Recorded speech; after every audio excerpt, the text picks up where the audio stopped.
Chapter 18, The Bitter Grind. Kyon's first-person point of view.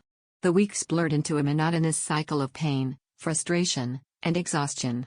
Every morning, I dragged myself to the abandoned foundry, muscles sore from the day before, only to find Lawrence ready to push me even harder.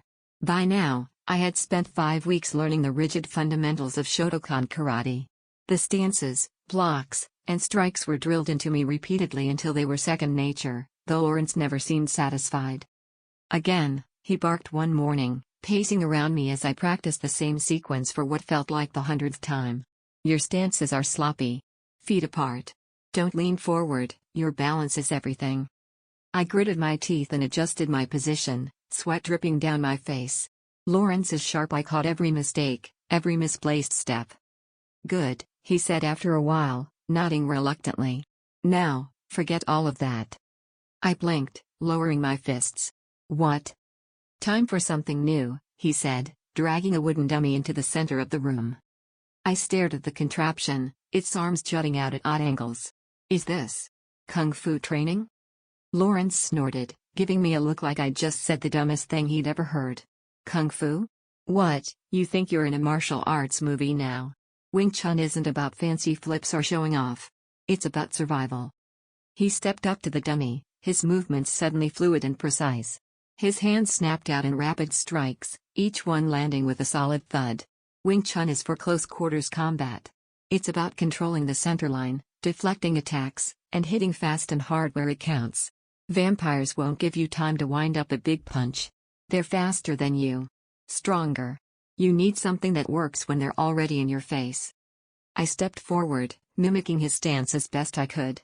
Lawrence moved to my side, tapping my elbows into place and adjusting my posture. Economy of motion. No wasted energy. Forget trying to overpower them, that's a death sentence. You have to be quicker, smarter. I began practicing on the dummy, my punches clumsy and off-target. Lawrence sighed, pinching the bridge of his nose. "No. You're too stiff. Relax. Let the movements flow." Easier said than done.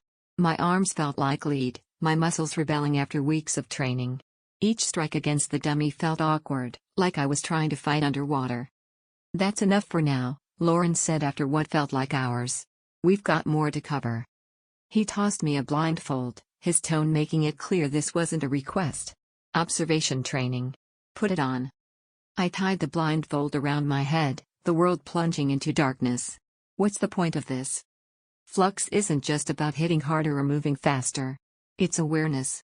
Your eyes will fail you in a fight, but flux will keep you alive, if you learn to use it. "Great," I muttered. "And how do I do that?" "By dodging." Before I could ask what he meant, something small and hard whizzed past my head, grazing my ear. "What the hell?" I yelped, ripping off the blindfold. Lawrence stood a few feet away, tossing a handful of metal nuts into the air. "You're supposed to sense them coming," he said with a grin. "Try again." I reluctantly put the blindfold back on, bracing myself. The next nut clipped my shoulder, and the one after that hit me square in the chest. "This is impossible," I growled. "Stop thinking," Lawrence snapped. "Feel. Expand your perception. Flux sharpens your instincts, if you let it." Taking a deep breath, I tried to focus. The world around me was silent, but I could feel something. A faint hum, like static in the air. Another nut came flying, and this time I managed to dodge, though it was more luck than skill. "Better," Lawrence said. Again. We continued the exercise until my arms were covered in welts and my patience was wearing thin. There were moments, though, fleeting, elusive moments, where I felt a strange clarity. A shimmer of awareness that allowed me to anticipate the next move. It wasn't much, but it was something. By the afternoon, I was sparring with Sia in the open space at the center of the foundry. She stood across from me, her stance relaxed but poised. Her flux radiated around her in a faint, controlled aura, and I couldn't help but feel a pang of envy. She made it look so effortless. "Ready?" she asked, a small smile on her lips. "Not really," I admitted. "Good." She darted toward me with blinding speed, and I barely had time to react. Her first strike was a feint, and I fell for it, leaving myself wide open for a follow-up jab. "Too slow," she said, stepping back. I lunged at her, trying to close the distance, but she sidestepped easily, tapping me lightly on the back of the head as I stumbled past. Too predictable. Frustration boiled over, and I threw a wild punch, channeling my flux in a desperate attempt to land a hit. Sia blocked it effortlessly, her aura absorbing the blow like it was nothing. "Your flux is unstable," she said, her tone calm but firm. "You're wasting energy. Focus it." "I'm trying," I snapped. "Try harder," she replied, darting in to land a light jab to my ribs. By the end of the match, I was gasping for breath, my pride thoroughly bruised. Sia, on the other hand, barely looked winded.